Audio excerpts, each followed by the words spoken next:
I'm Jules Taylor from Jules Taylor Wines, and I grew up in this beautiful region that I call home. It was a completely different landscape. You know, the 70s here was dry and dusty and heaps of sheep and beef. And through the 80s, you know, a few little grapevines popping up, but still a lot of pit fruits and stone fruits, and it was bloody awesome.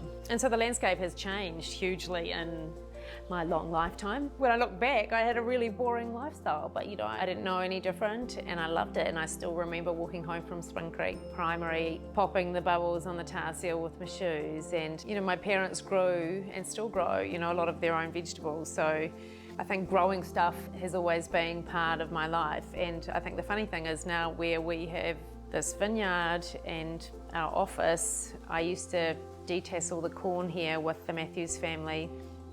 Oh my God, all my holiday jobs, I've done it all. Picked cherries and grated cherries. Picking up and clipping garlic, you know, when it's 32 degrees and it's dusty and it's windy. Obviously working in the grapevines, nothing like a summer, you know, singling up young vines and lifting wires and bud rubbing. Teaches you how to work. It's good.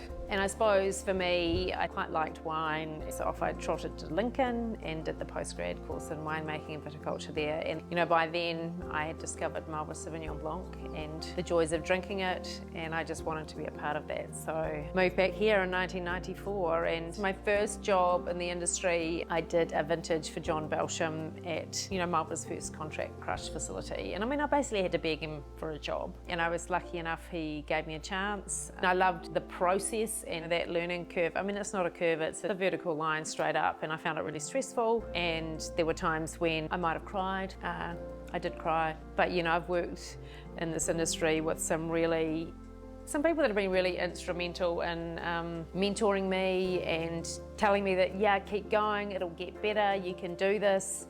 You got to believe in yourself, you know, all that stuff that as a young human trying to forge your way in life is awesome.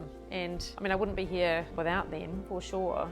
I mean, it's great seeing all these young people coming into the industry and wanting to be a part of something that, you know, as a winemaker, I think we make a product that, if used in the right way, gives people joy, right? So it's cool to turn a raw product like a funny little grape into a beautiful bottle of wine that, when drunk with friends and family and with a great meal, you know, it's kind of fun.